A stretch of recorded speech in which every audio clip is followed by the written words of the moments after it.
We're ready to start, a miracle of modern technology. So I would like to welcome fellows and visitors to the second discussion meeting of the current session, meaning the current session this year.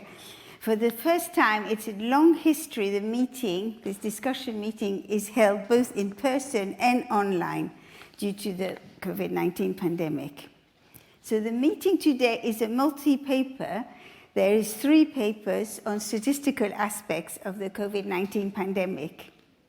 It's the first of 2 discussion meetings on this subject. So basically in this meeting we'll hear 3 papers, and a second provisionally featured meeting will have in the next 3 or 6 months following up, we'll have 2 papers. In this blended session today, the authors of the second of our 3 papers and some of our discussion will be presented remotely.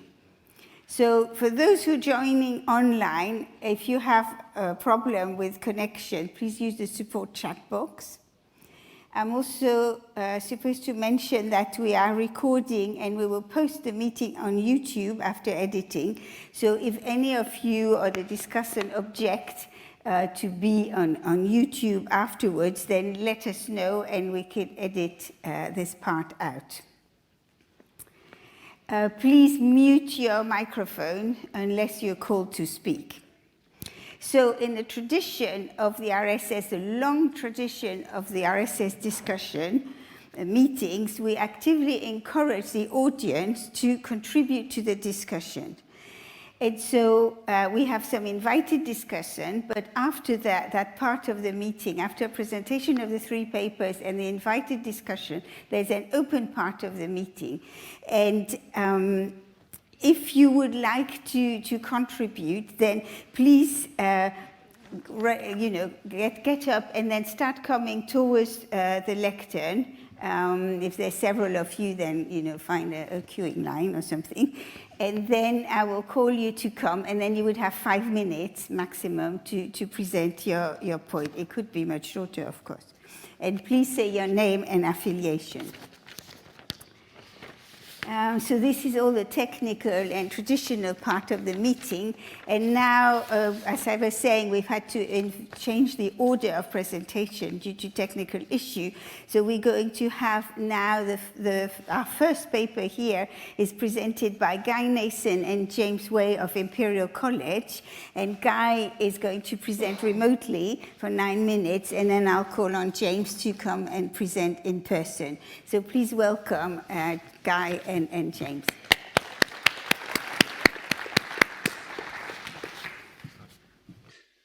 Okay, thank you very much. I'm hoping everyone can hear. Thank you very much for coming to this session and this talk. I'm really sorry I can't be there in person. I had planned to be, but due to unforeseen circumstances beyond my control, unfortunately, I can't make it. And it's absolutely amazing we can do this in this kind of mixed way. Anyway, on with the talk. So our talk is about quantifying the economic response to COVID-19, mitigations and death rates. We're going to do this using forecasts of Purchasing Managers Indices, using a new kind of network modeling, and incorporating exogenous time series variables for the first time. So what are Purchasing Manager Indices and why do we care? Well, they are survey-based leading indicators of the direction of economic activity. So they're often in the news, you see them, and it's essentially the results of a survey of many purchasing managers in a particular economy in different countries around the world, and an aggregate view, if you like, on which way the economy is going. COVID mitigation policies, they're clearly a trade-off. If they're too tight, it's good for suppressing COVID, but has a big effect, a big negative effect on the economy. And if the mitigation policies are loose, then of course the virus can run riot possibly, but the economy is less affected or not affected. But we also need, if we're going to do this, timely measures of the economy, and PMI is going to serve that purpose. And we're going to use that to evaluate the trade-off between increased or less mitigation policies. So to summarize, what is our problem setup? Well, our inputs into our statistical process are historical PMIs, COVID-19 policy stringency indices. So these are a measure of, in different countries, how locked down the country is. And we're also going to feed in COVID-19 confirmed death rates of multiple countries. The output from this model is going to be a prediction of future PMIs for multiple countries. So here's an example with just the United Kingdom. It's the UK composite PMI, that's plotted in black. The stringency index for the UK and the COVID-19 death rate in blue. And what you can see is, in fact, if you look at the PMIs, and look at the death rate and the stringency index, the PMIs actually went up a little bit. And then I guess when the enormity of the pandemic became clear, the PMIs and economic confidence sank. And that's why you have this big dip here in the PMIs. And then as the stringency indices take hold, the death rates go down in response to that. And you can see the evolution of those three. So there's clearly information in these three time series about the others, associations at least. We're going to treat the PMIs as a network time series. A classical approach might be to fit some vector autoregression. You could use Bayesian versions of that to help with overfitting, which often occurs in vector autoregressions. What are we going to do? Well, we're going to use what we think we already know about how the economies are linked, and we're going to use trade networks in a hard way. So here's one of the networks that we used with our experiments. And this is a nearest neighbor graph, which is based on the size of 2019 exports. So for example, Italy exports a lot to Germany, and this is a nearest neighbor version of that network. Okay, so what is a network time series? Well, it's about modeling dependence between the value at a country or a node I at a particular time t to that same country at earlier times, or neighbors of that country at earlier times. And for this work, we're also going to incorporate exogenous time series variables. As often with network-related papers, we have a mathematical notation. We have a set of nodes or countries, which we call K. We're going to assume that there are n of them. Two nodes, I and j, in that set of nodes is said to be connected by an undirected edge. We have that kind of double-headed arrow, the twiddles between them, I is connected to j. Edge set is just the set of all the edges in the network, and the graph is the set of nodes with the set of edges. We have a concept of a neighborhood set. If you have a set of nodes, then the neighborhood set of that set of nodes A is just anything that's connected to those elements of A, apart from anything that was in A to start with. And then we also have a concept of neighbors or rth stage neighbors. So the n r of A are the neighbors of the r minus 1th neighbors. So we have, if you like, shells of neighbors broadening out, going from immediate neighbors and then neighbors of neighbors and so on. What is a network time series? Well, we consider time series observations taken at network nodes or countries at a set of different times, T1 up to TT.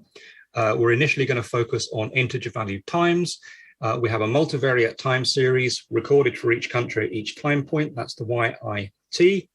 And a network time series is basically the multivariate time series Y with the network or the graph G. So what's a network autoregressive model? Well, suppose Y is a network time series, as we've described previously, a network autoregressive process of order P and neighborhood order vector S of length P, also which we denote NAR-PS is given by this model formula here. And we've got the two things that we wanted in this model. So we have an autoregressive behavior between the PMI country I time T and previous times for that country. So this is like a standard autoregressive part. And there's the second part of the term there, the sum going from R to 0 to Sj. And in fact, if you look at the terms there, the beta and the Y, that's incorporating neighbors of the country I at time lag j ago in the rth neighborhood set and the particular qth individual country in that set. So essentially, we're getting autoregressive information for a country from that country, plus information from neighbors at previous times. And the UI are the usual set of mutually uncorrelated random variates with means error and variance of sigma squared. This kind of model can get elaborate for larger P and larger sets of neighbors. And there's a number of references there, which we'll show at the end, which talk about these kinds of models. What are we doing here? Well, we've got GNR, but with external time series regressors. So effectively, we have the same kind of model that we had before, so autoregressive with network effects, plus also a set of exogenous time series variables. And you can have different lags for different time series of different countries. So it's a bit more of a complicated model. Let's just say a few remarks on the GNRX processes. Now nodes depend on lags of node-specific time series regressors. And I've said that the number of these lags may vary by regressor. For this kind of model, we have in the paper, we can prove temporal stationarity. We could, if we wanted to, represent this GNRX model to be treated as what's known as a restricted coefficient VARX model, which has all the associated statistical properties. In practice, we don't fit it like that. It's extremely inefficient because the GNRX model has extra structure that we can exploit in the fitting process. The relationship between GNR and GNRX is very similar to the relationship between VAR and VARX. The key point about these network time series models is they're considerably more parsimonious than VAR models. So the parameter growth tends to be order n for GNRX and order n squared for VARX. So let me just summarize my part of the talk. Actually, it's really hard to beat an individual autoregressive time series model for each country to predict these PMIs. That's fitting a separate individual AR for each country. However, it does turn out that the GNR models that we fitted were best. They're a bit better than just AR. They're much better than VAR. And the VAR model, you won't be surprised to learn, suffers from overfitting. Not surprising when you're trying to fit, say, 288 parameters versus the 13 in the best GNR model. And the parameter estimates that we get suggest that the network effects are highly significant. Okay, so that's my part of the talk. Thanks for listening. I'm now going to hand over to James for the second part of the talk. Thank you for listening. Thank you very much, Guy. James, please carry on the presentation. I forgot to say that this paper will be published in GRSSA when I was introducing the speakers. Okay, so thanks for that, Guy. Now we're going to move on to the main experiment in our paper. We're going to incorporate these two extra exogenous variables to forecast PMIs. As Guy mentioned, these are the COVID-19 confirmed death rate and the policy stringency indices that represent things like lockdown strictness or travel restriction strictness.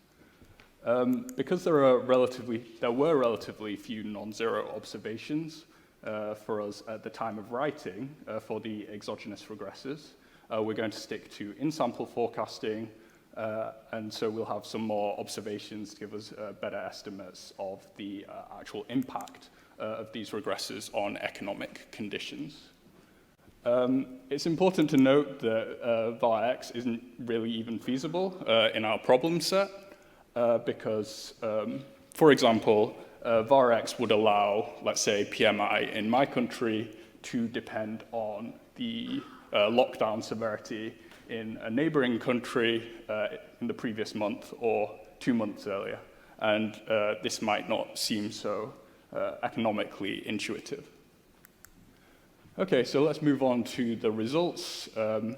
Here we show that based on the Bayesian information criterion, which accounts for both the quality of our model fit and penalizes excessive model complexity, we find that the BIC of the GNRX model that contains both these external regressors, both death rate and stringency indices, actually performs substantially better than the model that doesn't include these external regressors. And this is also reflected in the mean square forecasting error. So taking the best, or at least the BIC minimizing model from the previous slide, here we have the parameter estimates of that model, which is a global alpha GNRX model, which means the autoregressive coefficients are the same for each country for a given lag. Just a reminder from the notation that Guy mentioned, the alpha parameters represent the coefficients on the autoregressive component of the model. The beta parameters represent the coefficients on the network effects that take account of how closely the different countries are linked based on export volumes. The lambda sub 1 refers to, is the coefficient for stringency indices, and lambda sub 2 is the coefficient for death rates. And as Guy mentioned, the first order autoregressive component is extremely important, as we can see with alpha 1. But what's more interesting is that there are still apparently some significant network effects as represented by this significant beta sub 1,1 parameter, which means basically that PMI in my country is highly associated with, let's say, a PMI of a country that I most closely trade with.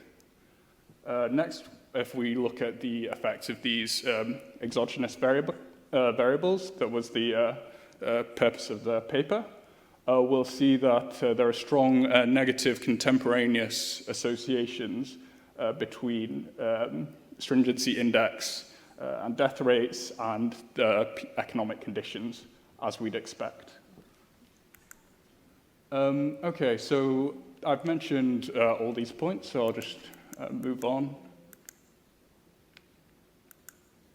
Okay, so let's move on to some basic scenario analysis, where we're trying to see, we're trying to give the viewers maybe a better feel for the magnitude of the response of economic conditions to the changing stringency index.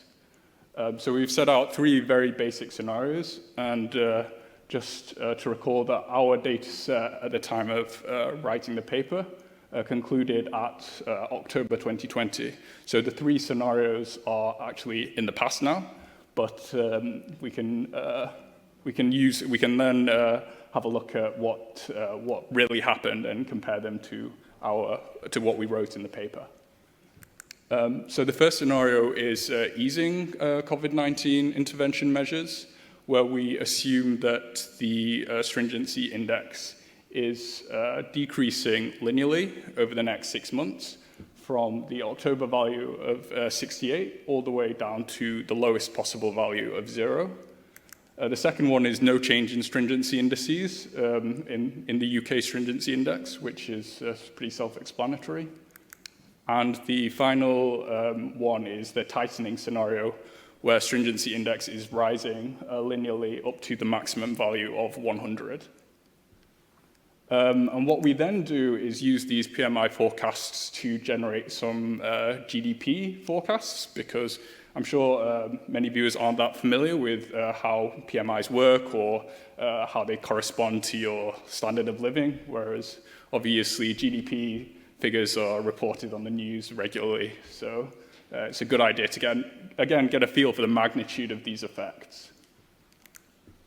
Okay, so what happened with our PMI forecasts? Here, this chart shows the expected path of PMIs under each of these three simple scenarios, together with the prediction intervals that were computed using bootstrap sampling for that BIC minimizing G0X model that we had before. And what we can see, the key takeaway, I guess, from this chart is that the lowest end of the prediction interval for the easing scenario is actually higher than the expected path in the constant stringency index scenario for the majority of months. So there really is a big difference between economic outcomes in these three scenarios. And then as promised, we can translate these into GDP growth forecasts. And for 2021 Q1 and 2021 Q2, we have the following forecasts for each of the scenarios that are generated by linking our PMI forecasts to GDP using mixed data sampling regression or MIDAS regression.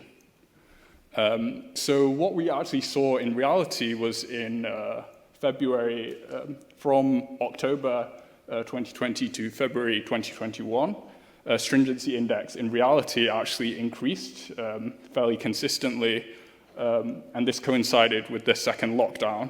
So actually, the reality was quite similar to our tightening scenario, during which the latest, or at least at the time of writing this presentation, the ONS GDP estimate was minus 1.6% for Q1. I think they've done some more recent revisions where it's bumped up a bit, but it's still fairly close to our tightening scenario. And lastly, the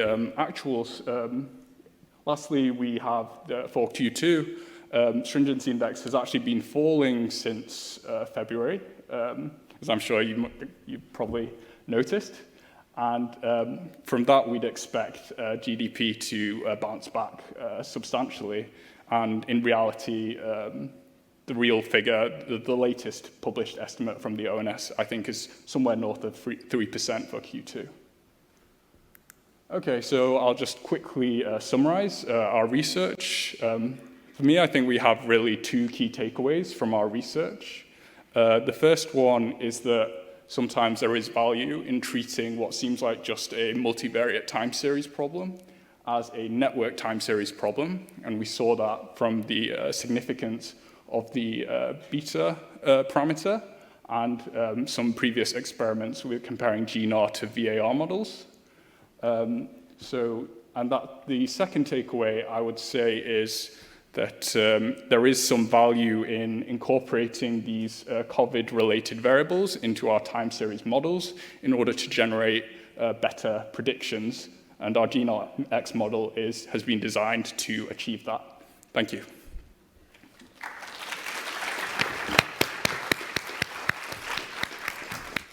Thank you both for this very nice presentation and on an area on which there hasn't been that many papers published. So it is very interesting to hear this link between economy and COVID, as we've all been thinking about. But let me welcome now a second paper presented by Xu and Zhao from the Statistical Laboratory in Cambridge, which is called Small Data, Big Time, a retrospective of the first few weeks of COVID-19.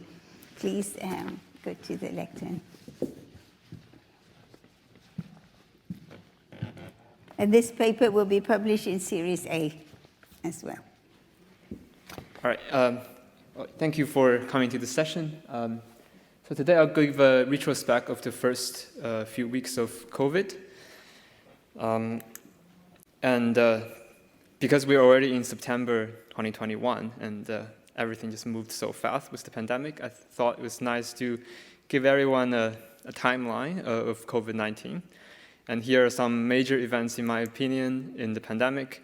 So on December 1st, 2019, that was our first documented human exposure to COVID-19. This is when the index case first showed symptoms. And at the end of that month, the health commissions in Wuhan made their first public message and alert. And then in 2020, this is where we all heard about COVID-19. On January 13, that's when there was the first confirmed case outside China. February 7th, the death tolls already exceeded those of Sars. And that was just about, I think, under 800. So that's a very small number in today's standard when we look at the pandemic. But I think this is a major milestone because it shows that COVID-19 already is a more serious epidemic than SARS. And SARS already had the potential of becoming a major pandemic in 2003. So March 11, this was WHO declared COVID-19 as a pandemic. Then we have, in the next few months, the first million cases recorded, first million deaths recorded.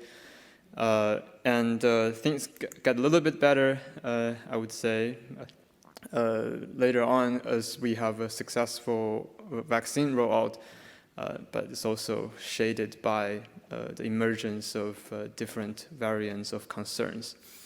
So what I will talk about today is just the first few weeks. So first, basically from that first public message on December 31st, 2019 to February 2020. And in those 2 months, the most pressing questions were, can COVID-19 be transmitted from human to human, and how fast was this epidemic growing?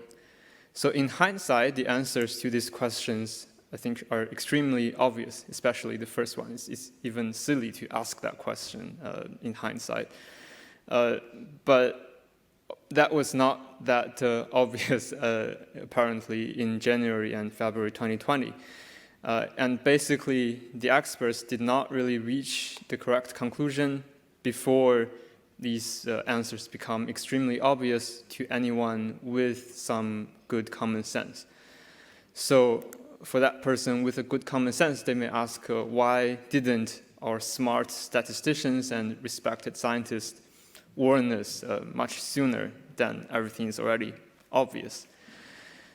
So the paper is motivated by that question. I would like to sort of answer that question.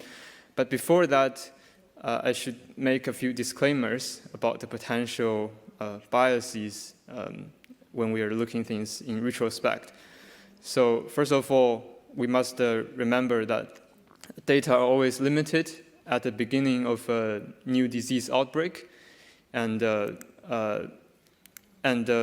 investigators at the time didn't know all the information and all the bias we have now. Second, this presentation is also, I think, biased by personal attachments, because Wuhan is actually my hometown, and my aunt was a victim in the first wave, and she had a long recovery from COVID.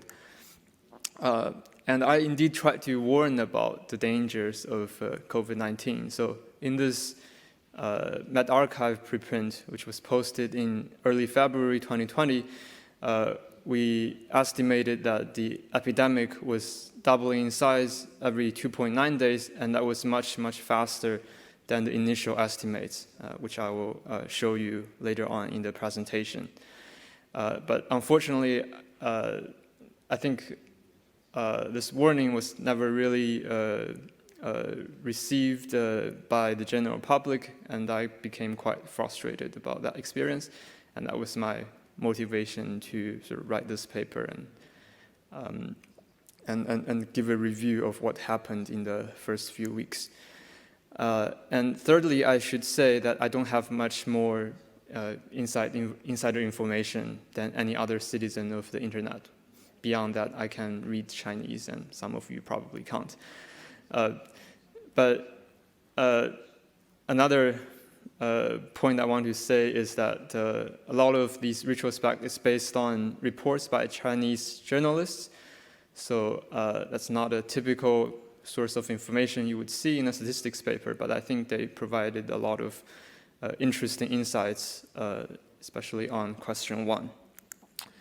So a few acronyms I'll use. COVID-19, everybody knows what it is. WHO is the World Health Organization. WMHC, this will come up a few times. It's the Wuhan Municipal Health Commission. CCDC is the Chinese version of CDC, the Center for Disease Control and Prevention. SARS is basically one of the first major epidemics in the 21st century. It's short for severe acute respiratory syndrome. PU is pneumonia of unknown etiology, and MERS is another kind of coronavirus, human coronavirus. So the first question, does COVID-19 transmit from human to human? So 3 expert groups were sent by CCDC to investigate this question, and then went there on December 31st, 2019, and January 8th and January 18th. Apologize for the typo. And these are their conclusions. So January 5, no clear evidence. January 9, the disease can be prevented and contained. January 14, no clear evidence again, and the risk of sustained transmission is low. So these were the conclusions by the first 2 groups. And for the third group, just less than a week later, they reached a completely different conclusion that the novel coronavirus can certainly be transmitted from human to human. So I'd like to draw your attention to this table, which shows you the sort of official case counts by the date of press release. And what's quite interesting is that you can kind of see the coincidence between these expert conclusions with how the case counts were changing. Basically, the case count did not really increase until January 19th. There was a little bit of wiggling in the beginning. That's because people used a different, somewhat looser definition of case in the very first few days. So you see actually a drop of case on January 11th, but since January 20, the case count just blows up, and it's just extremely obvious that this is a serious epidemic. So I think there was certainly some ample evidence of high infectiousness in early and mid-January, if you know where to look at. So first of all, the pathogen of COVID-19 is a kind of coronavirus, and it's certainly not the first human coronavirus that we've encountered. Genomic sequencing actually already identified the SARS-like coronavirus in late December 2019. So just based on these two information and the fact that SARS was quite a serious epidemic, I think that already gives us a red flag. And actually it was reported from several media outlets that many hospitals in Wuhan were already seeing rapidly increasing number of suspected cases in early and mid-January 2020. I've given a much more detailed review of the evidence. Well, everything is in hindsight, but I've given a review of the evidence by January 10, 2020 in the paper. And my takeaway from that is that there seems to be enough evidence to say that the coronavirus was likely to be quite infectious, and we should definitely thinking about making some public health intervention. So we could have been more aggressive than actual. But obviously, this is done in hindsight, and this is I've looked at a lot of papers, a lot of articles. So this is not something that the initial investigators are fully aware of. So in the paper, I've also talked about why the conclusion was not reached sooner. And this was indeed one of the central questions asked by those Chinese journalists. I'm not going to go into too much detail here, but basically, one of the reasons is that the authorities adopted a cautious approach when they said all the unofficial laboratories should destroy their samples and not disclose their existing results, which is not always a bad thing. I mean, for a less serious infectious disease, this is actually sort of a good way to maintain official source of information, but it does seem a little bit conservative for a virus, a phenomenal virus, one may say, like the SARS-CoV-2. And the case definition was too strict, as found by the Chinese journalists, and there's a surveillance system for PUE, for pneumonia of unknown etiology, that the director of CCDC was really proud of, but it did not work as intended, which is very unfortunate. But from a statistician's perspective, I think just by reading those journalist articles, two things I noticed is that there's, I think, a lack of coordination and statistical expertise in those investigation groups. And there's also a somewhat surprising lack of risk assessment in those initial investigations, given how SARS did to China. It was a major epidemic in China. So there was not a mentioning of how that lesson was taken in the investigation of COVID-19. So the main part of I think the more interesting part of the presentation is about question 2, which is how fast was COVID-19 growing.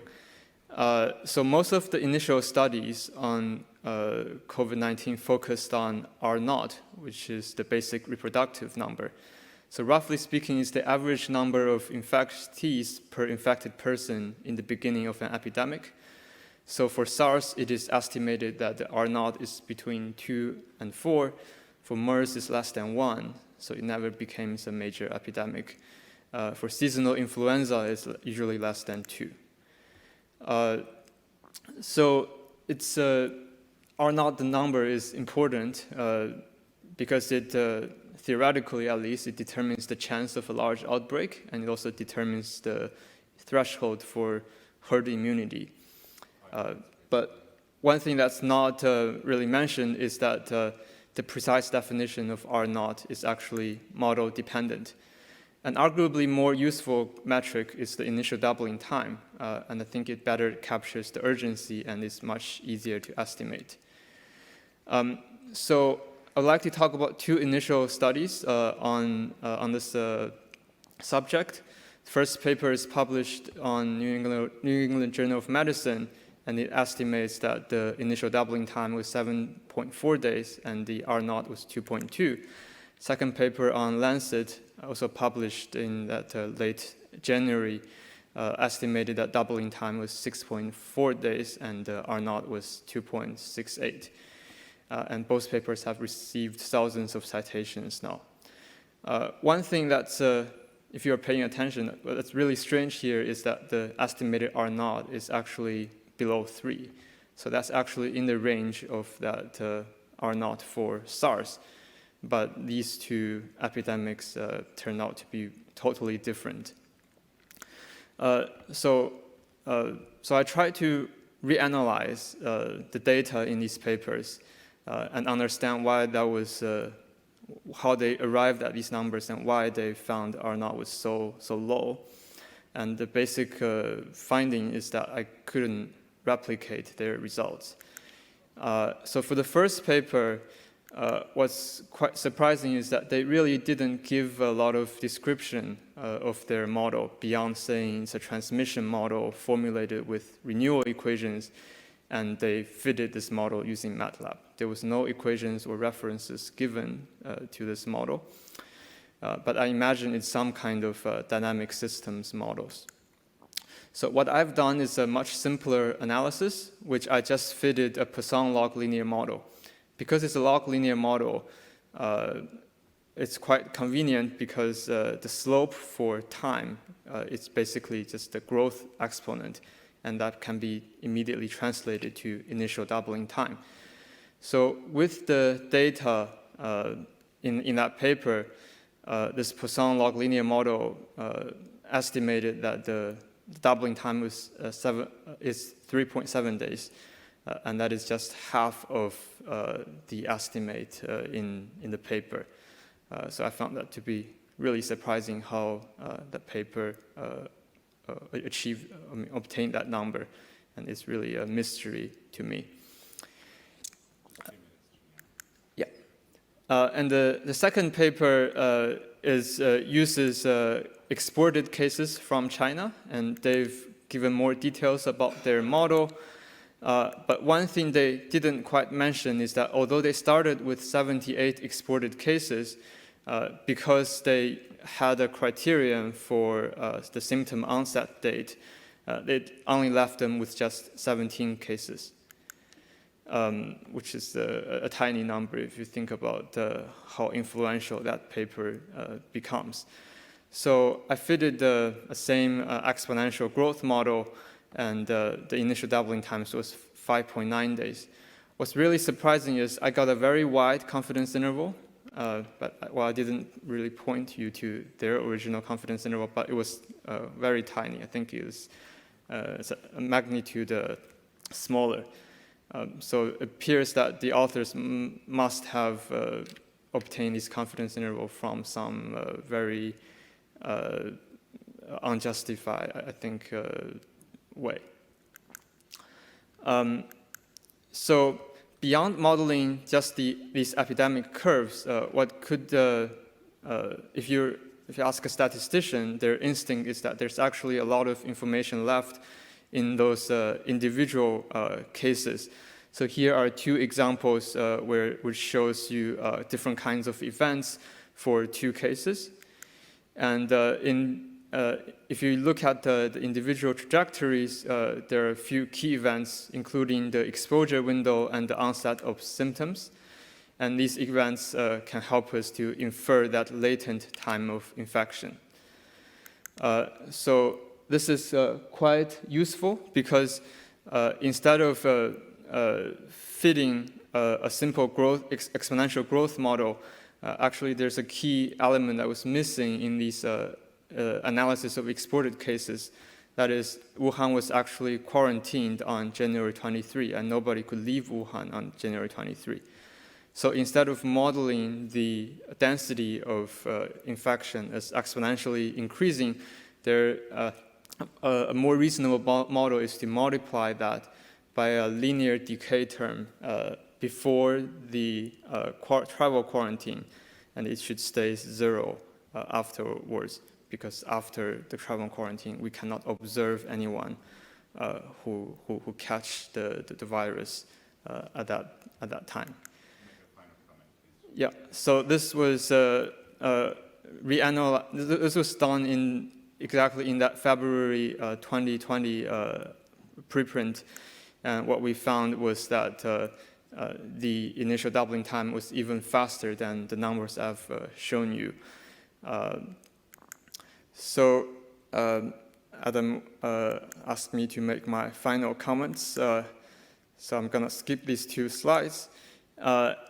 So I think my basic conclusion is that I don't want to be too harsh on these initial investigators because the reliable data were very sparse, so they're understandably imperfect. However, had the investigators and decision makers been better prepared, some of the mistakes could have been easily avoided. And some lessons I summarized are lesson 1. I think even though we are in a time of big data, the small data analysis is actually crucial and is extremely influential, but they're not easy. Practitioners are still unfamiliar with basic statistical concepts like the tiny confidence intervals they've obtained with just 17 cases. There's, I think, better research appraisal and criticism of very important publications is very important and urgent need, and oftentimes right data are more important than right analysis. All right, thank you for your attention.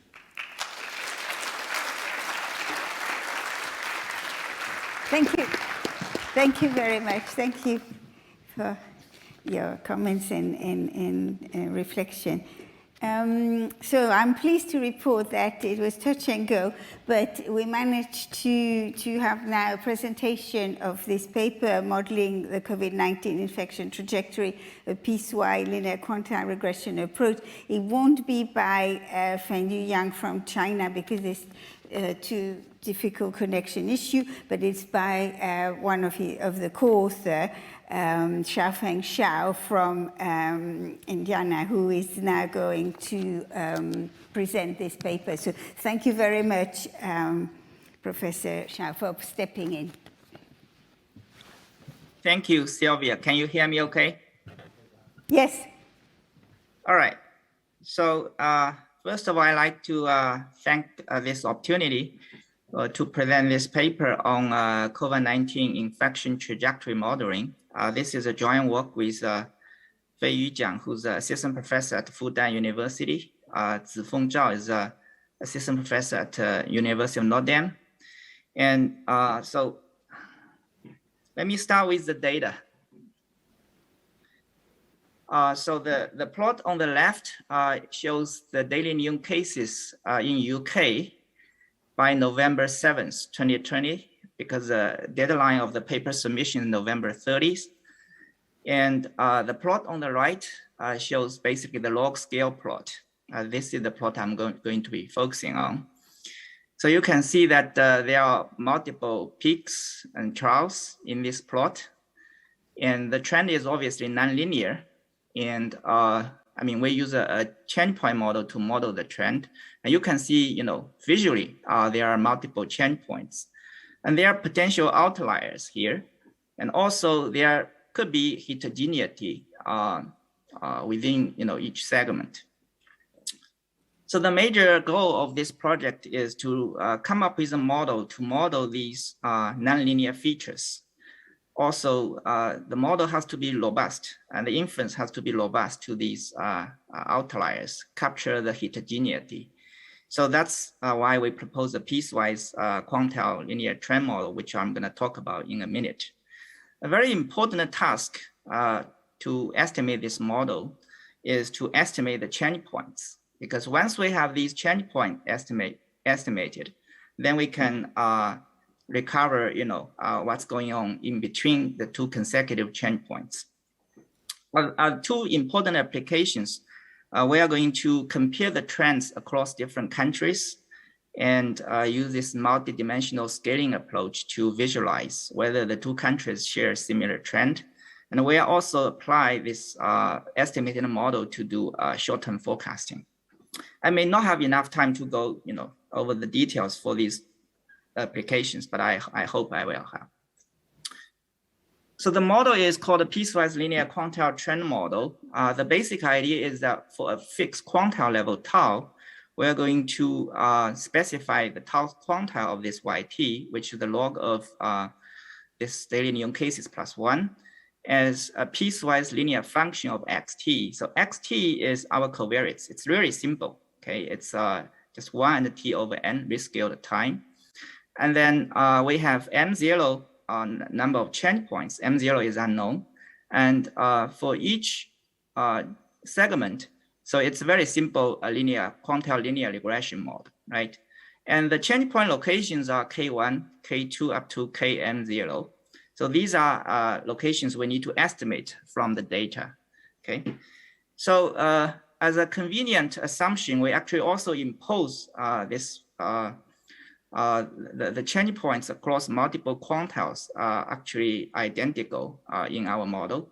Later, we are going to pull together the estimate based on different quantile levels and to do this change point detection to enhance the power. In particular, we're going to be focusing on 3 quantile levels, 10%, 50%, and 90%. Okay. So just give you an idea about what we're doing. This is sort of the final results after we do this change point estimation and quantile linear regression within the segment. So first we perform a change point estimation. You can see for UK, we're able to segment this into 6 pieces. And then within each piece, we are going to fit quantile linear regression at 3 quantile levels. And we need to impose these non-crossing constraints. This is based on a paper by Bondel et al. In Biometrica.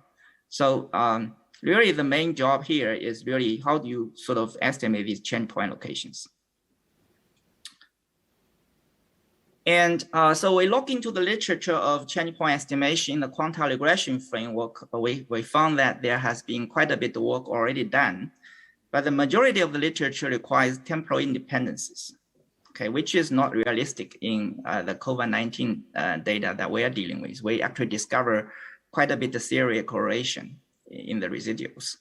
And also, there are papers which allows for temporal dependence, like Wu and Zhao, but they typically require this LRV estimation with some tuning parameters, the choice of which is really difficult, and especially when you have change point, multiple change points. So then we propose this new method called GOES, stands for Global Testing and Local Scanning, which I'm going to talk about the sort of detailed steps in a minute. Let me first mention some appealing features of this method. Because we're focusing on this quantile models using quantile regressions, so it can capture heteroscedasticity, and the method is robust to outliers.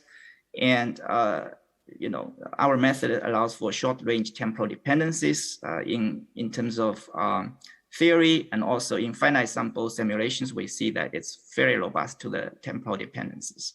Computationally, it's actually fairly efficient. We have some comparison in the paper with some other approaches.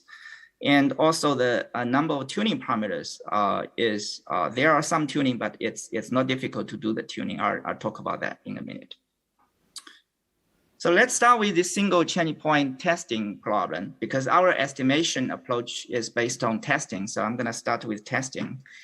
So let's fix tau and think about doing a very simple one chaining point testing. And now you have no chaining points in this regression parameters. And the alternative, there is a chaining point at some point K star.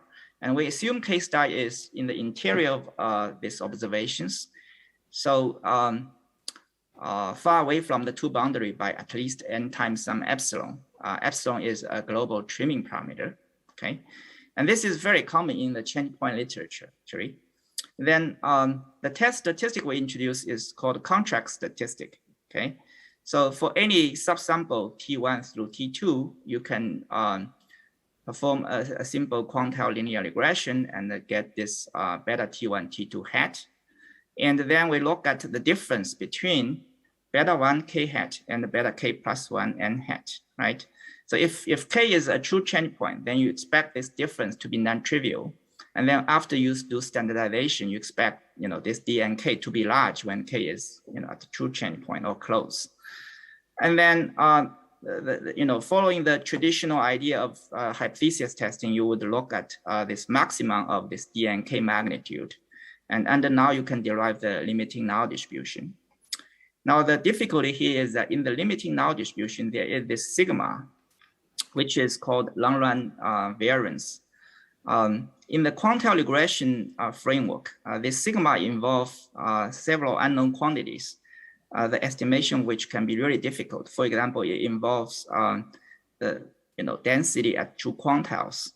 And also you have to estimate this sort of the long-run variance due to the temporal dependencies. And also you may have chaining points, in your data generating process. And if you want to perform a consistent estimation in the presence of chaining points, that's another difficult task. So to avoid consistent estimation of these nuisance parameters, sigma, we sort of pursue this approach called self-normalization. This is a type of approach I have been working on for a long time, more than 10 years. So the basic idea is that we are going to introduce a self-normalizer. In the time series context, this is some smooth function of these recursive estimates. And the early application of SN approach can be found in these two papers, Shao and Jiang, this is in JASA, and Zhao de la Vitas, another JASA paper, which provides some upgraded version of the self-normalizer using Shao and Jiang. So the self-normalizer V is written as a sum of two parts. The L stands for left, R stands for right. And you can see that from this diagram, you can see that at each K, we're going to look at the recursive estimates to the left of K and use that as a function, use a function of that as this L. The detailed form I'm going to show you in the next slide. It's in the paper. And similarly, you can do this for the right-hand side, the R part. And then the sum of that is just the self-normalizer. It's not a consistent estimate of sigma, but it's proportional to sigma in some way. So asymptotically, when you let n goes to infinity, this unknown nuisance parameter somehow gets canceled out. So our estimation method is based on this subsample test statistic. For each interval T1, T2, and the potential change point K in between, we need to calculate the subsample testing statistic. This is nothing but a sort of a very trivial generalization of the previously introduced testing statistic when T1 is 1, T2 is n, okay? And so these subsampling test statistics give us some sort of idea about whether this K is a change point. But how do you combine them? How do you sort of utilize them? That's a very non-trivial task. So our estimation method consists of two steps. The first step is called global testing. We need to start with a specification of this window size H. which we express as n times epsilon. In theory, we need this epsilon to be strictly less than the minimal change point spacing. Okay, and then for each k, we can form a nested grid, which is plotted here. For example, if k is here, and then to the left, you are looking at k minus h, k minus 2h, and to the right is k plus h, k plus 2h, etc. Okay. Then for each T1, T2, let's say T1 is k minus h, T2 is k plus 3h, I'm going to calculate this subsample test statistic. Okay. And then I'm going to aggregate all the possible choice of this subsample test statistic by taking the maxima over all the possible T1, T2 intervals. The basic intuition is that if k is a true change point, then based on this minimal change point spacing assumption, I have at least one interval, okay, k minus h to k plus h that will contain this k as the only change point. But this narrow interval may not be the optimal one, because I could have a longer interval that contain k as the only change point, for example, k minus 2h and k plus 3h. Then the way I kind of get to that optimal interval is by aggregating this through this maximum over all the possible intervals.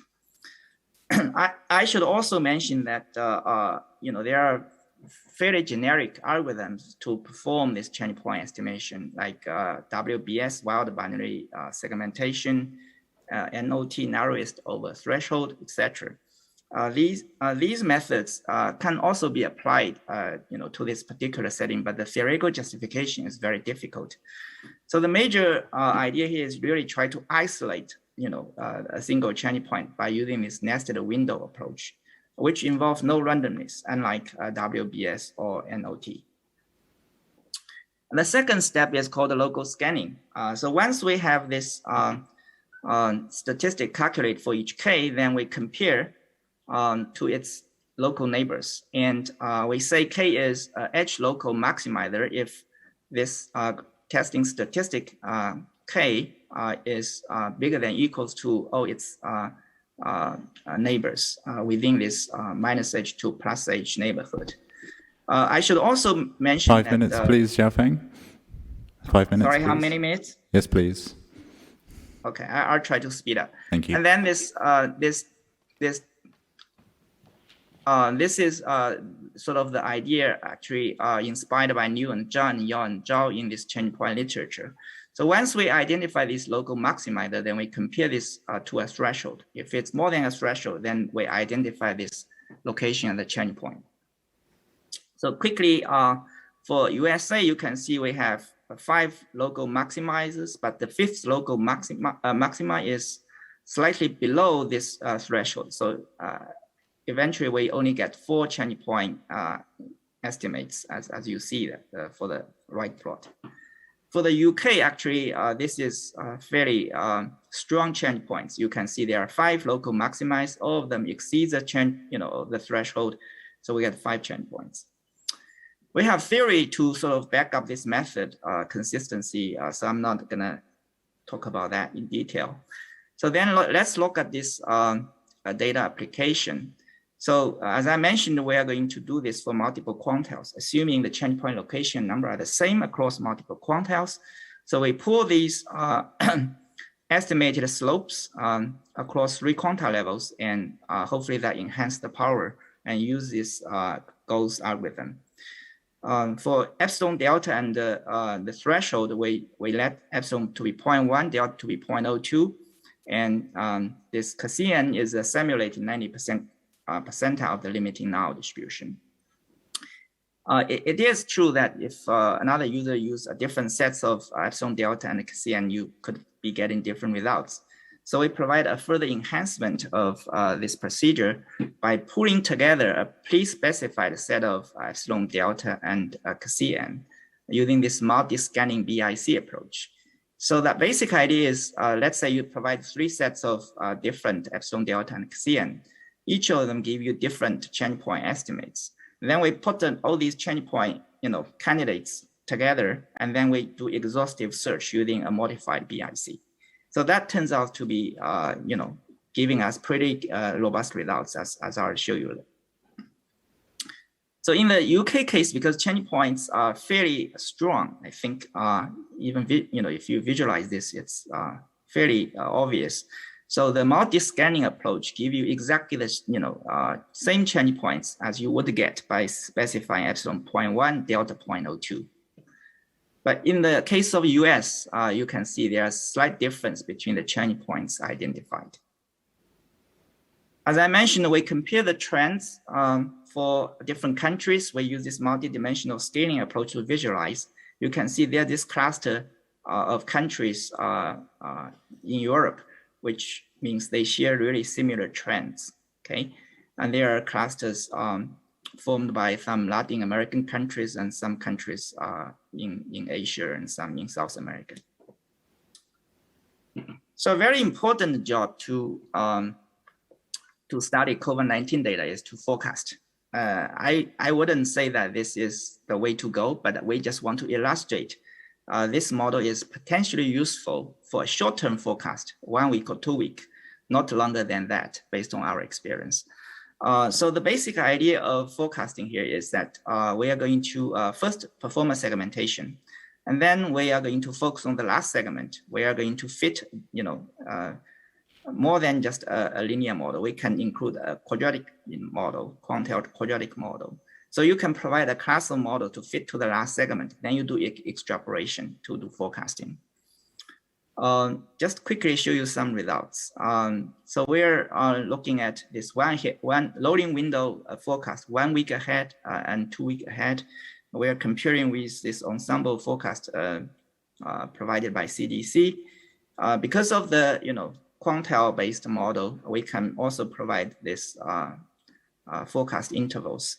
So all the details are in the paper, but at the end of the day, we are able to see that our forecast accuracy is pretty good. Actually, also the intervals that we generate is also covering very well. I guess I don't have much time left. Yeah, we just got 1 minute, so if you could just make your concluding remarks, please. Thanks. Yeah. So I guess there are a few other things we did in the paper. For example, we did a simulation comparison with Oak and Chi, which is another change point estimation approach for quantile regression. And we also compare with this quantile trend filtering approach in the data analysis, which performs quite well for some countries, but not well for some other countries. We actually have pretty good intuition why they kind of fail for some other countries. There are quite a number of topics to pursue related to this project. I think you can incorporate other covariates when you do forecasting, and you can do some extension of the GOES algorithm to the SIRD model, for example. And there are other extensions we have in mind as well. This is just a list of select references, and thank you very much for the attention.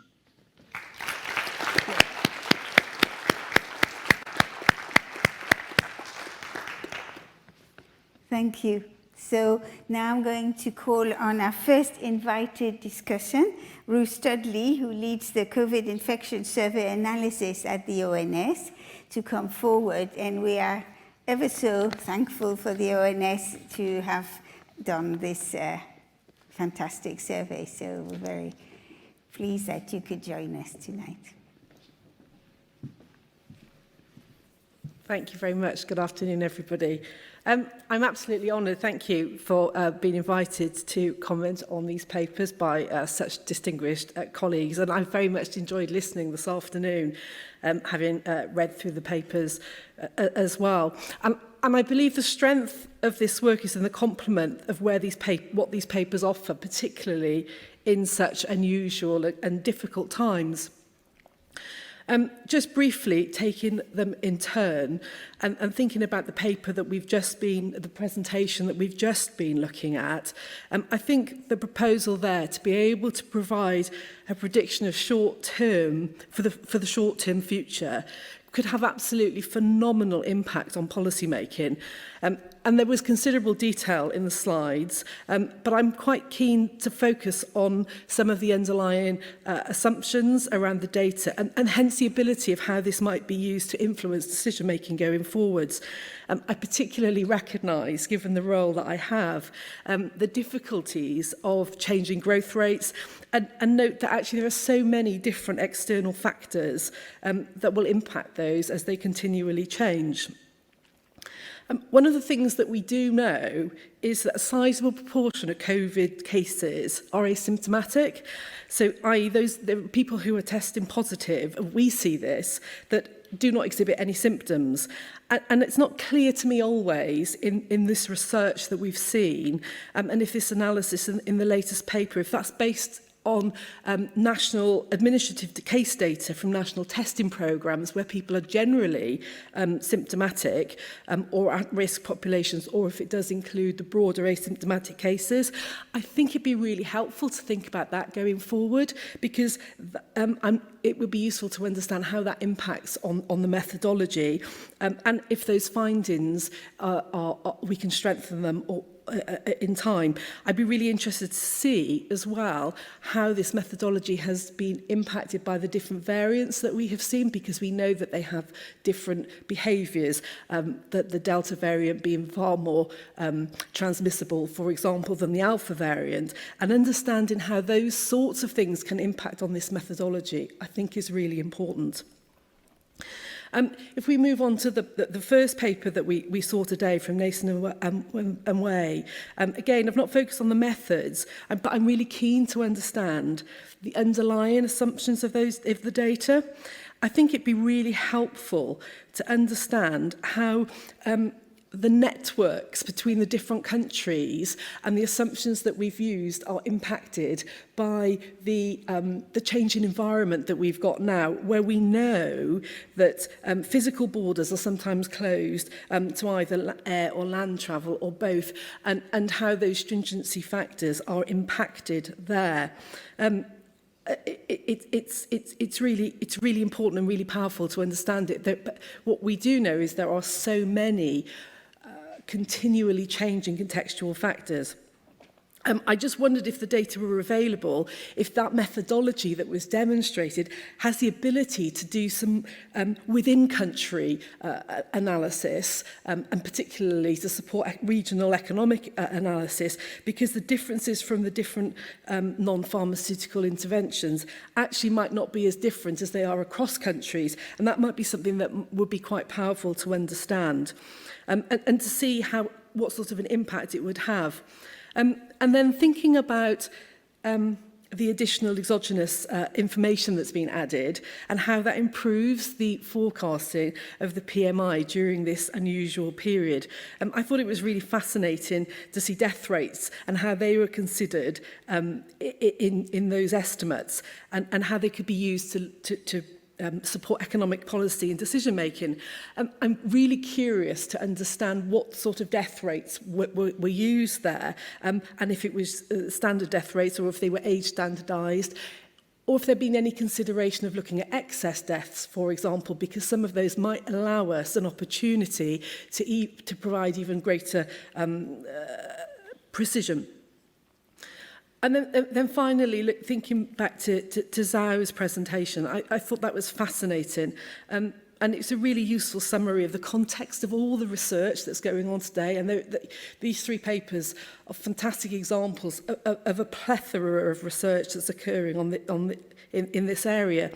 And I found, when I looked at the paper, I found it necessarily emotive, actually, and I think it's important that we remember that when we're looking at it. There was a reference in the paper about 774 deaths being described as minuscule, and we need to remember that every single one of those 774 is a loss.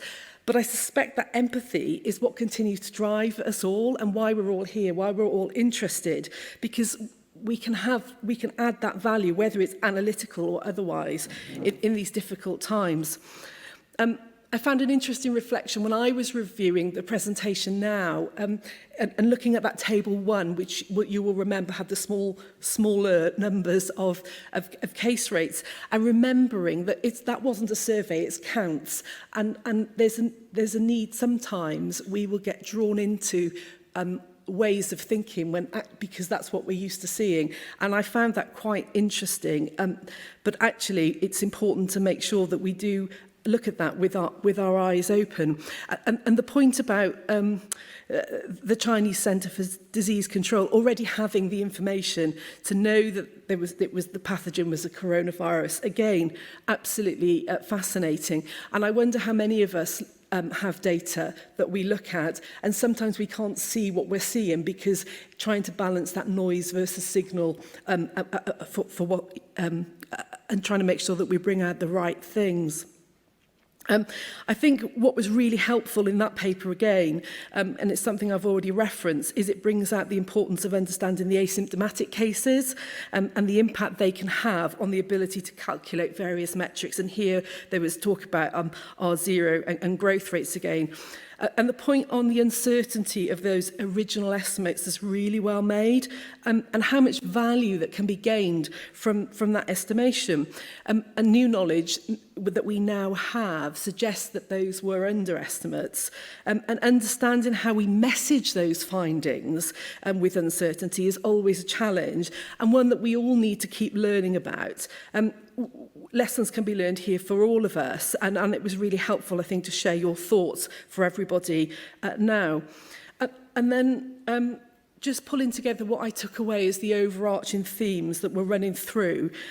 Actually, what were 3 very different papers, but they were all considering different aspects of the pandemic through different lenses, and possibly for different reasons. But there is merit in the themes, and so I took away 3 key points, I think, that as analysts and statisticians it's worth thinking about. We know as statisticians it's incumbent upon us to behave with integrity at all times. Being transparent with our findings and underlying methods allows us and others to continually learn and improve. And the discussion that we're having here today, and I suspect over the conference over the last few days, today and over the next few days, is testament to this. But it's really important that we remember that when things are difficult, that that is our obligation. The second point that I wanted to flag, and this was brought out in some of the papers quite explicitly, is that during times of this pandemic, but also other times of crises, it's all the more important to be innovative. This is when we need to do it, and we might not always get it right. But continually reviewing our methods and considering new ways of working, whether they be to tweak existing approaches, and there were examples given now about where some small changes were made, but also some things which were much more imaginative. It's all valuable activity, but sharing these approaches with confidence, but also with humility, it stimulates growth and it generates useful advice and helps others really push along with their research as well. Being able to estimate the growth rates is a brilliant example of that. We're all learning all the time. And then my final point that I took away from listening to the presentations today is actually, as statisticians and analysts, we need to be there. And I think Zhao made that point really well, but I think it's very clear in all of them. We're better statisticians if we're there in the moment and thinking explicitly about the small data and being able to distinguish noise against signal, and being reliant on accurate data. But being there, we are able to communicate what we're seeing better because we understand the language and we understand the challenges, and we make our analyses more relevant, more valuable to our users, and we understand our users' needs more helpfully. So I think being there helps us do better analysis, but I also think it means that if we are there, we're able to influence the design of what is required, and because we understand the complexity more clearly, and that allows us to be more progressive in what we are doing. So 3 things: our integrity, be innovative and be in there, I thought were really key things that came through, thinking about the statistical leadership aspect. So summarising this, I found these papers absolutely inspiring, and the presentations really inspiring for a number of reasons. I think collectively they demonstrate that if we view life through different lenses, we can together be very innovative. And I'm really, really grateful for having the opportunity to share my admiration to all those involved by proposing my sincere vote of thanks. Thank you. Thank you very much, Ruth. Our second invited discussant is Sheila Bird, a colleague at the MRC Biostatistics Unit in Cambridge. She's also on the steering group of the RSS COVID-19 Task Force and part of the Diagnostic Test Working Group. So Sheila, please, Sheila will present remotely. Two of this evening's papers are retrospectives, on modelling COVID-19 infection trajectories using Piecewise linear quantile trend model, and on the first few weeks of COVID-19 in China, small data, big time, an opinion piece by Wuhan's Dr. Zhao. The third was economic. Intriguingly, in forecasting Purchasing Managers Indices, Nason and Y introduce COVID-19 mitigation stringency indices and monthly COVID-19 death rates per million of population as time series exogenous variables in their generalized network autoregressive models. All three papers concern how pandemic-related events evolve over time. But in infectious diseases, the event time which matters is occurrence date. As we've heard, about a third of COVID infections, even prior to Alpha and Delta variants and prior to immunization, were asymptomatic. Were never symptomatic. So that symptom onset date is not generally applicable. So we therefore focus on swab date. But after a nasopharyngeal swab is taken, the next steps are first going to the diagnostic laboratory receives the swab is analysed at the diagnostic laboratory, swab result is reported back to the citizen, swab positive results are then reported in centrally, and the daily count of newly diagnosed SARS-2 infections is reported to the media within country. Additionally, there's a report date to the World Health Organization. However, the WHO date, the in-country media date, and the swab date for new SARS-CoV-2 infections are seldom the same. And when analysing COVID infection trajectories, especially across countries, it is the event date that matters is surely the swab date, neither the media date within country nor the WHO report date. So the Piecewise quantile trend model by Jiang can of course be implemented on a diversity of event scales, but the event scale that is closest to when the pandemic takes citizens out of circulation is swab date. Other event dates are compounded by further delays, each of which can be country specific, time varying, or both. For example, the UK's diagnostic laboratory capacity was severely limited until May 2020, and so essentially throughout the first wave of the UK's infections. Now, at Prime Ministerial press conferences, if you might remember, during the first wave of COVID mentioned deaths in England, we had displayed a date scale on which COVID mentioned hospital deaths evolved. Now, statisticians, but neither the media nor the general public immediately knew that it was registration date or report date, not death date, that was being displayed. That was in fact the undisclosed date scale. And why? because the telltale dropping off of registrations in the immediately past, for the most recent few days, was not in evidence. And reporting delays are almost always inevitable.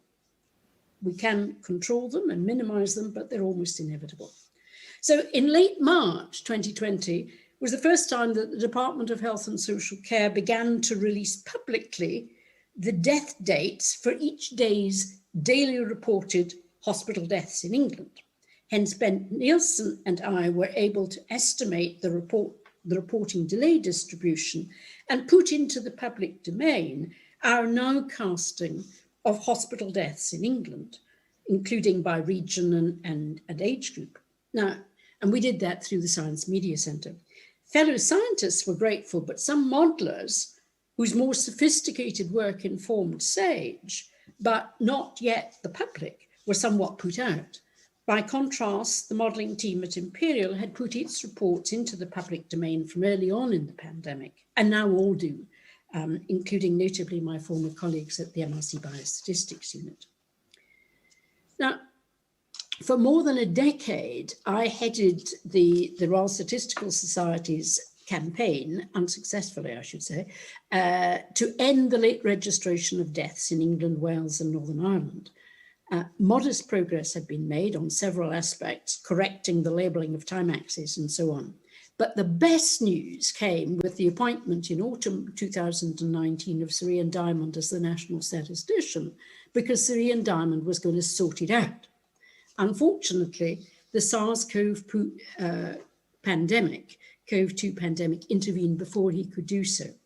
Nevertheless, I'm very pleased that the Office for National Statistics now reports COVID-mentioned deaths by occurrence date, as well as registration date. So it's with some regret that Jiang et al. Did not model, really, the COVID infection trajectory. What they were modeling was the trajectory of report dates for newly diagnosed SARS cases. Report dates, as I've said, are confounded by reporting delays, which vary internationally and suffer from weekend and vacation perturbations, resulting in the author's heteroscedasticity.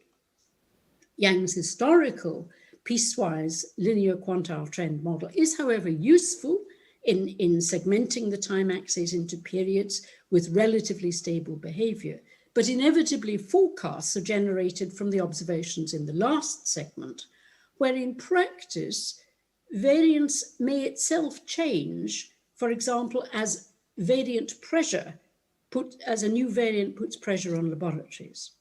Neatly, the authors have offered 80% confidence intervals based on their forecasting ahead for the 10th, 50th, and 90th quantiles. However, for their approach truly to inform public health, analysis needs to be on a more infection-relevant timescale than the report date. Of interest also, of course, is whether the UK death rates that Nason and Wang analyse are by death date or by registration date.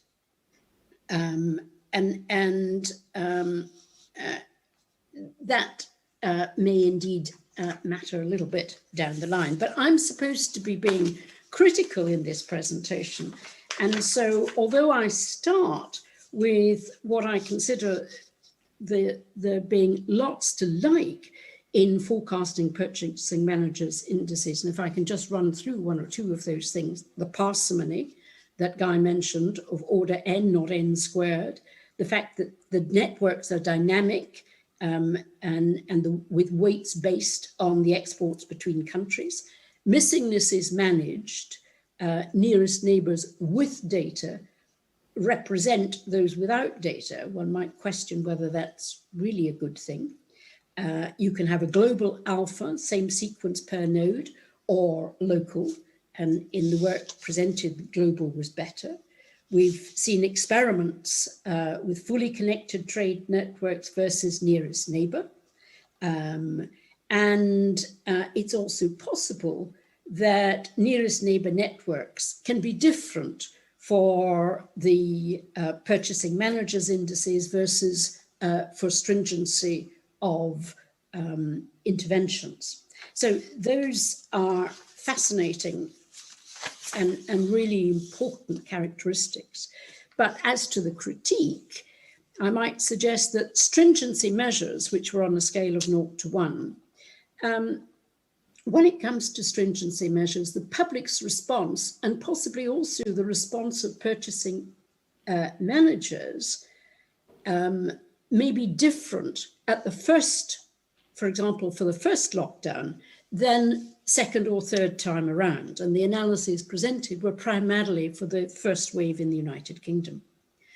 There is also a discussion to be had about available versus best covariates. There is a lag time between stringency measures, in other words, measures that the government takes to restrict meeting and transmission of infection, versus incident cases, hospitalizations, and then the second of the measures of the exogenous time series here used, COVID-19 deaths per million of population. So it is to me pleasing, but not surprising, that it was the stringency measure that was the more informative than the COVID deaths per million of population. A word of caution that as we go on to second and third waves of the infection, vaccination and change of variant, either or both, can disrupt the age-related pattern of progression from being a SARS case to a COVID death. And also thinking about the age structure of the countries that are in the network, the age structure matters because monthly COVID-19 deaths per million of population has a different meaning in the UK with our aging population than in India or Africa. And just as a week is a long time in politics, a month is certainly a long time in SARS-CoV-2 when the reproductive number without interventions has ranged from 3 to 7. Finally, on critique of economics as social science, the Purchasing Managers Index, on a scale of 0 to 100, where more than 50 indicates economic expansion, that in the paper is described as being computed by aggregating the views of senior purchasing executives from around 400 companies on a wide range of economic variables pertinent to the manufacturing and services sector. But when we talk about around 400, does that mean in total across the network of countries or per network country? If the latter, assuming countries A and B are near neighbors in trade, do the A and B respondents, PMI respondents, agree? Even if it's a common panel, is the refreshment of the panel, how often and how selected, and does the modeling have to take that into account? Is panels, now if we have around 400 respondents, is the panel size around 500, meaning an 80% response rate? Or is the panel size around 4,000, meaning a 10% response rate? In too many social surveys during COVID SARS-2, response rates have been of the order of 10%, not 80%. So finally, coming to the reporting delays featuring also in Hubei and in Zhao's account of small data, big time. This paper was completed before infectious diseases professor Sir Jeremy Farrar published his inside story, Spike, subtitled The Virus versus the People, in which he recounts how international scientists collaborated and supported each other in the face of potential sanctions, notably in China, in outing quickly not only the sequence for SARS-CoV-2, which enabled polymerase chain reaction tests, diagnostic tests, and also the start of vaccine delivery, but also critical information about asymptomatic transmission of the virus. And this was done well before March 2020. So there's a difference between human-to-human transmission and asymptomatic human-to-human transmission. If a large part of the transmission occurs before the index case is symptomatic, we are in trouble, particularly if it is a highly infectious virus, which is why we have the pandemic that we have. So the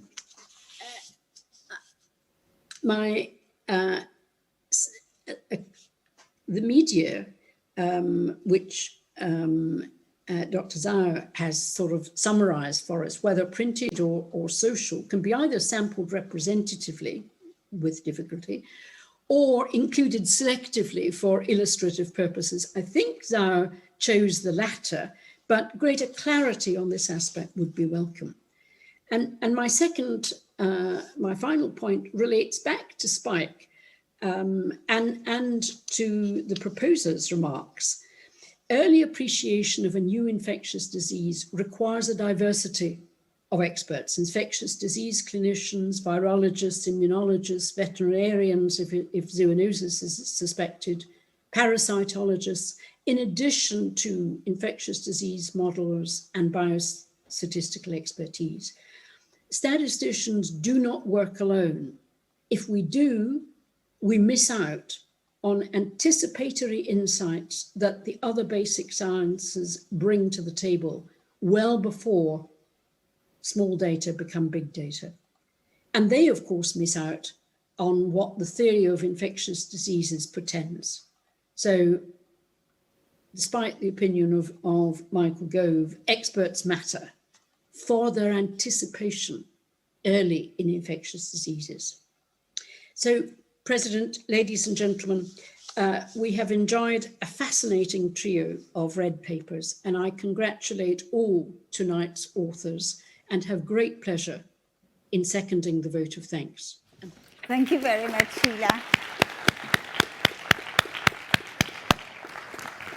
As is traditional in RSS meeting, we now share appreciation of the excellence and insight knowledge that we gained from these papers and from the invited discussion. And so we're now applauding what we've heard up to now, and I wish that the online participant also use the applause button. So let's congratulate authors and invited discussion for this.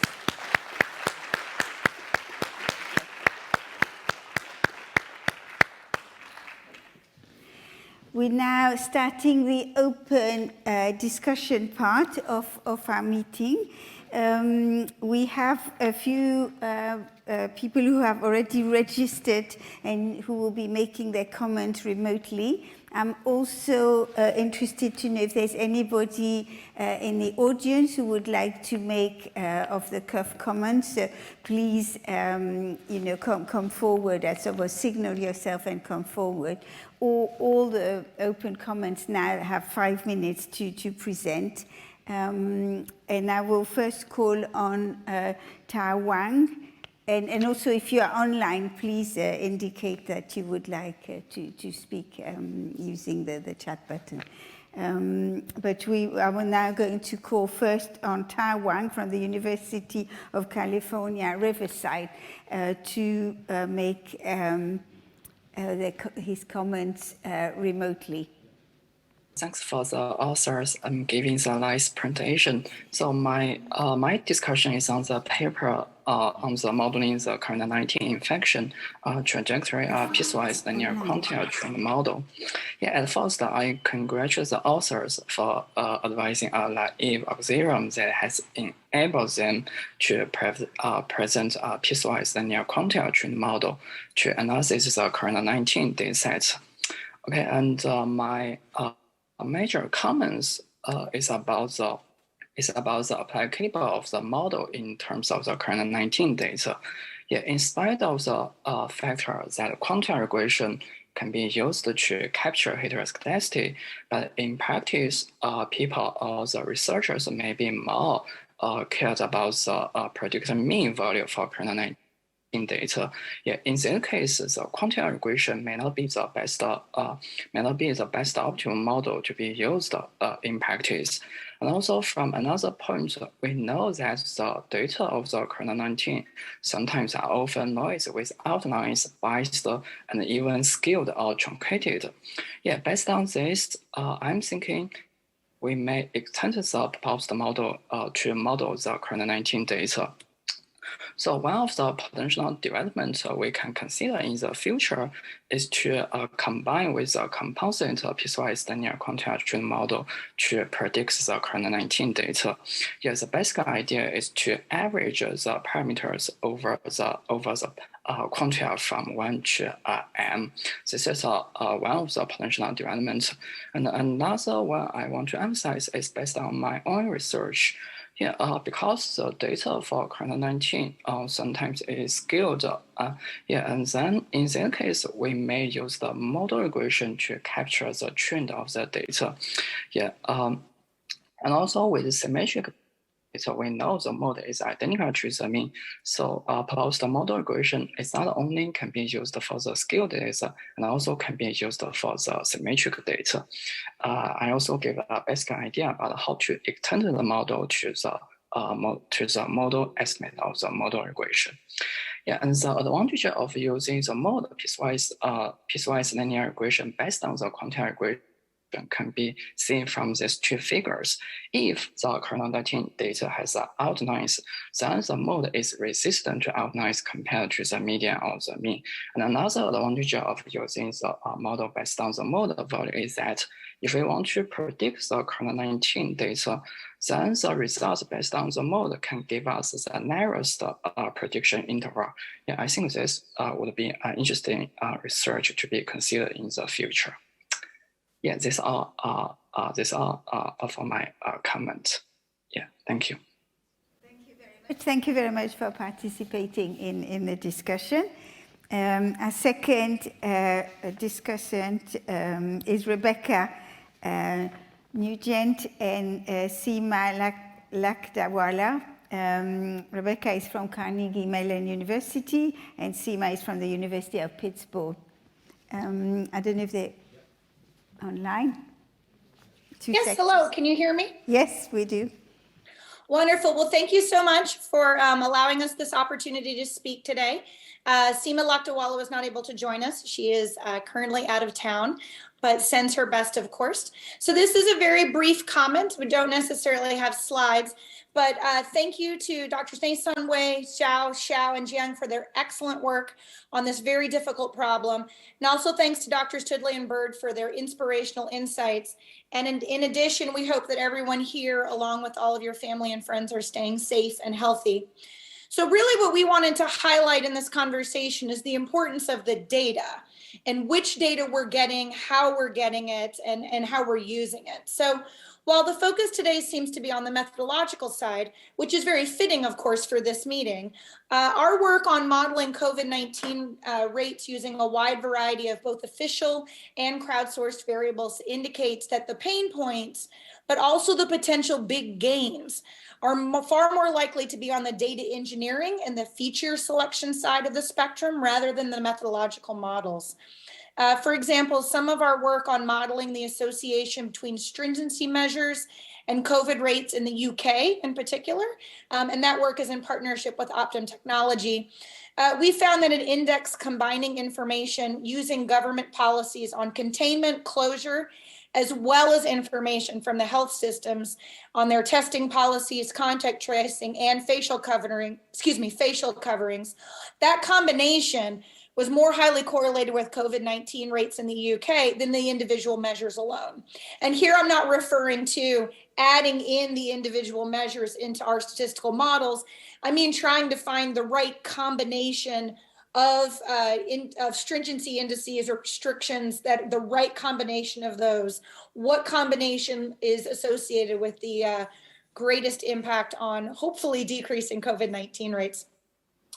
But we've also seen the benefit of having, to echo Dr. Bird, we've also seen the benefit of having statisticians and data scientists working closely with virologists and experts in virus transmission, rather than just trying to fit models to the case trajectories on our own. So having an understanding of how viruses are transmitted during super spreader events, for example, can improve our statistical modeling, rather than just thinking about only estimating one value of R naught, for example. And this helps us explain surges and waves. And these features are becoming even more important to predict, given the opening of K through 12 or primary schools, as well as universities around the globe. Understanding the transmission characteristics of the virus is going to be absolutely crucial in improving our ability to model them statistically.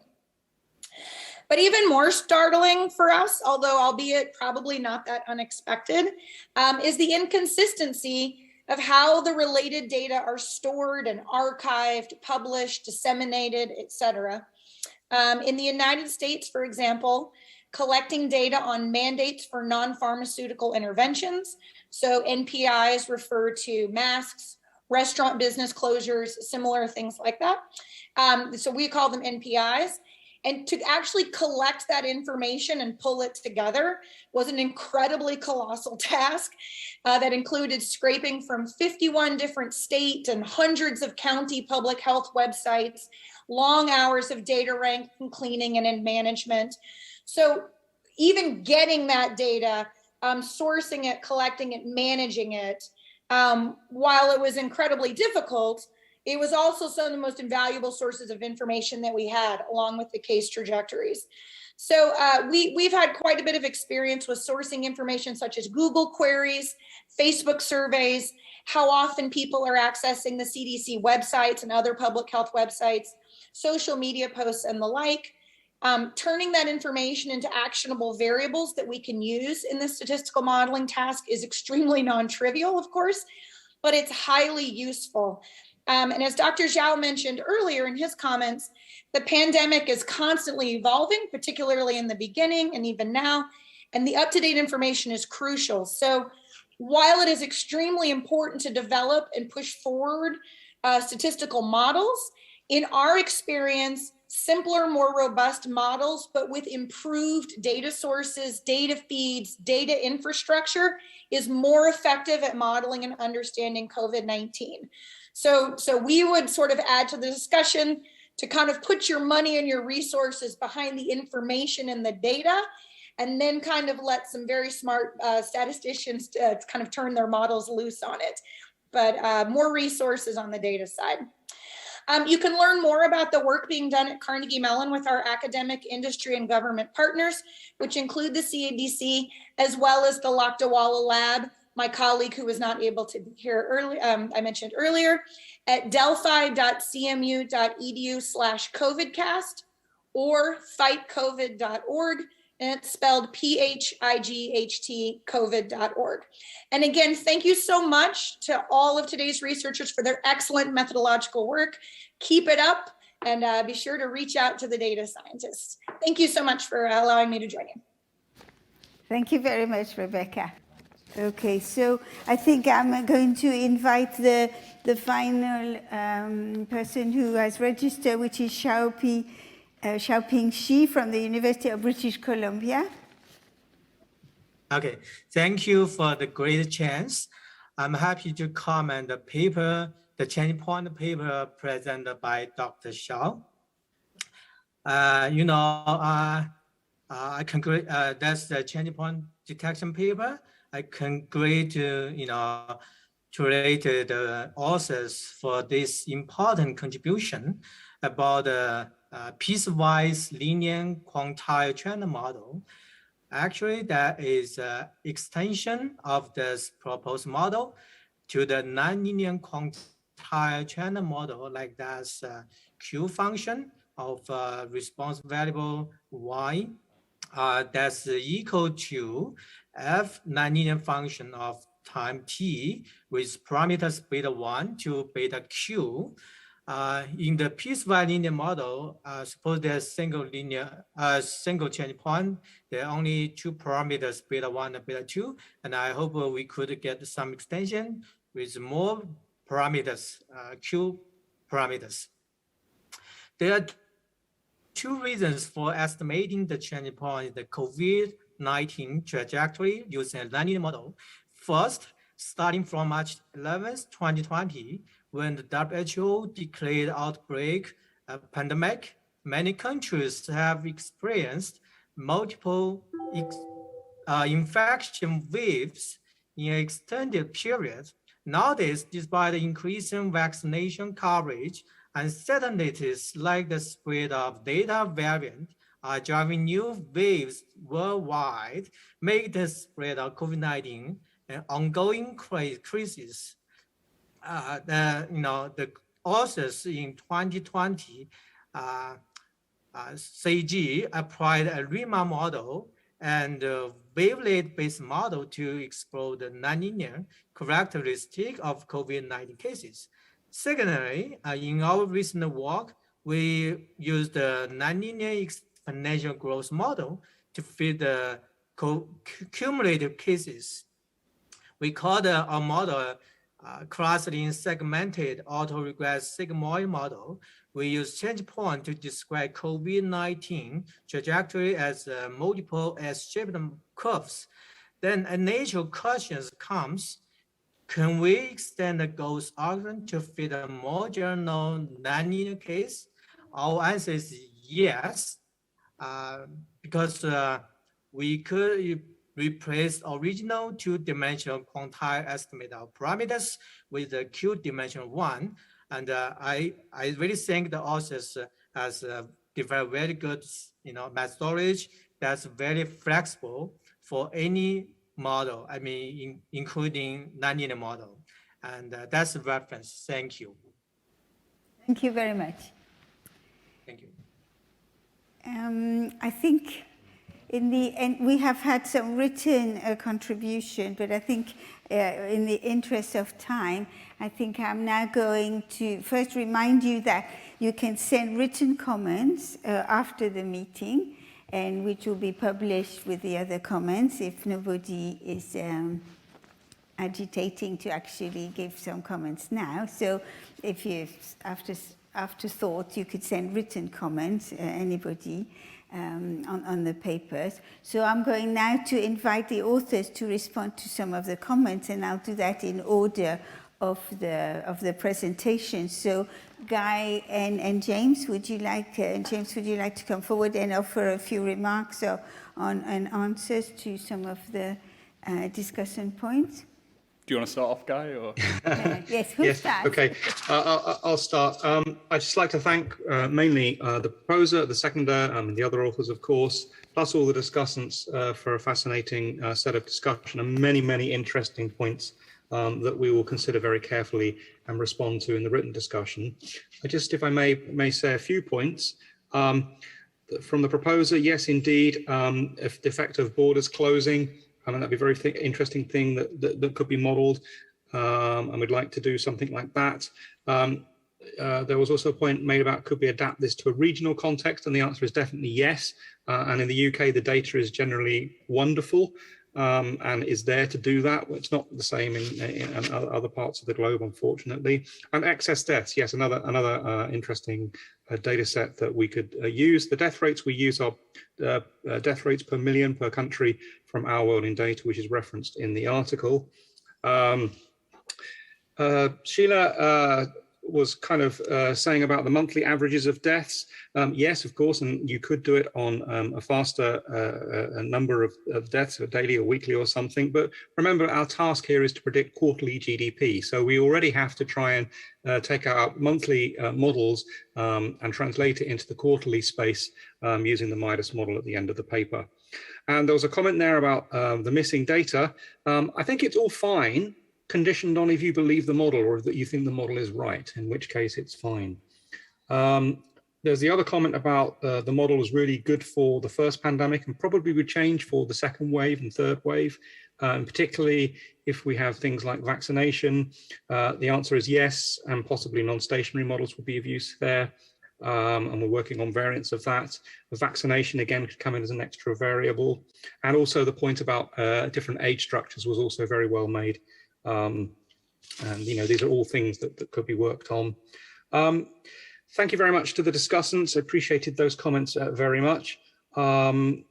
I think I'll just go back to Sheila's comment in that there isn't a great deal of work that integrates the economic with the disease and things like behavioral indices. Of course, there is some, but compared to the amount of work that's just been done on the disease in isolation, the amount of the kind of combined integrated analysis is really quite small.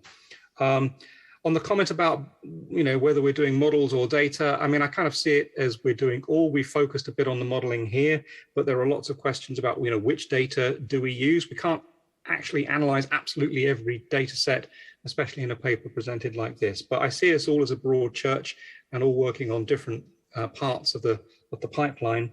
Data is clearly important, but it's also what you do with it that I think is important. Thank you very much. Thank you, Guy. James, I think Guy has covered up pretty well. I'd just like to point out also on the comments about the death rate. Our aim is to figure out the impact of death rate, the impact of COVID on economics, on the economic side of things. And that involves, a lot of that is through the confidence channel. So when we're looking at these variables, we actually care more about the variables that the public are exposed to as opposed to what might be the most reliable or timely estimates of these variables. And that's it. Thank you very much. And of course, you'll have the occasional the opportunity to answer in writing. Can I now call on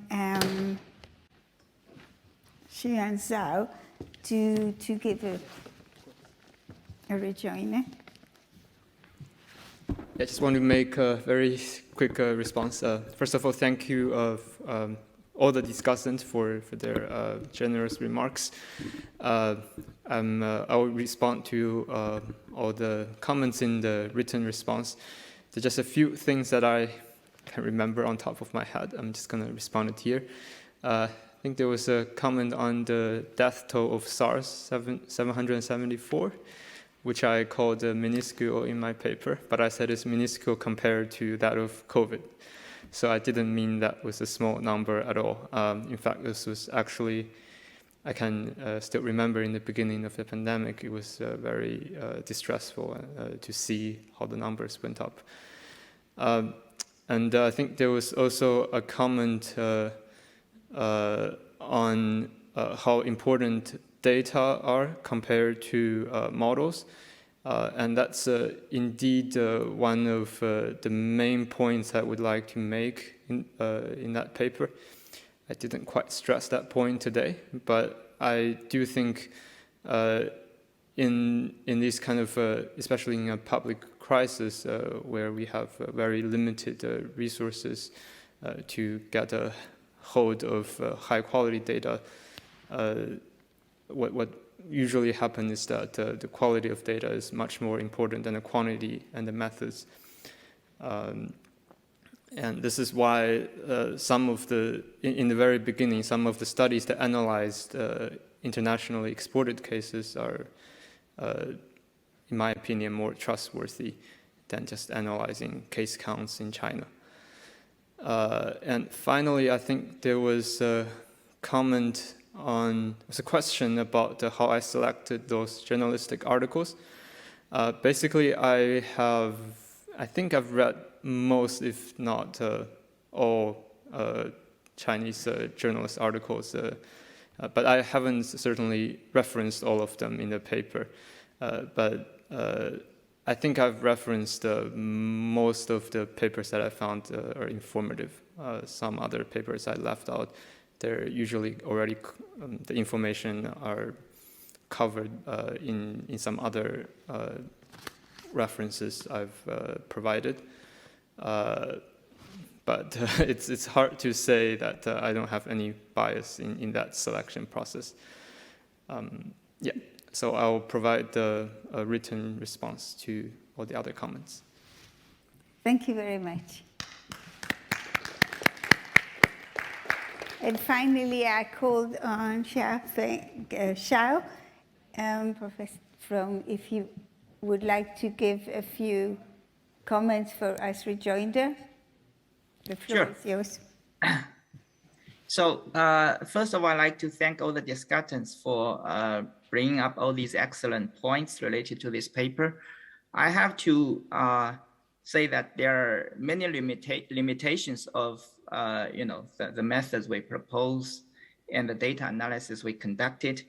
So let me just start with the comments by Sheila on the underreporting, delayed reporting. I think the infection trajectory we are analyzing is based on sort of the data we obtained from the website, the One World website, and so we take it as given. There's obviously issues, with this data because we are well aware of the fact that there could be underreporting. This is a point we actually mentioned in the conclusion section of the paper. So one thing that we mentioned there is that if the real infection case and the reported case differs by a multiplicative constant, and this constant could, if that's exactly the same for all the countries, then the results we provide will be invariant to that multiplicative constant. But if it varies across different countries, then obviously there could be difficulties. So that's something that we are aware of.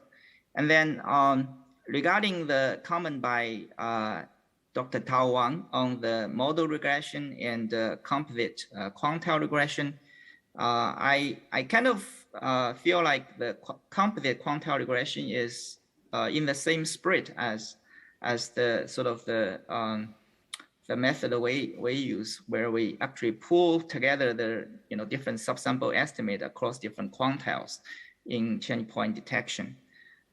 It is true that the mean regression can be handy when you apply it to, especially for forecasting, very short-term forecasting, 1 day or 2 day ahead, for example. Then you have to worry about the seasonal effects. I think that's an important aspect that we didn't really kind of take into account in our model.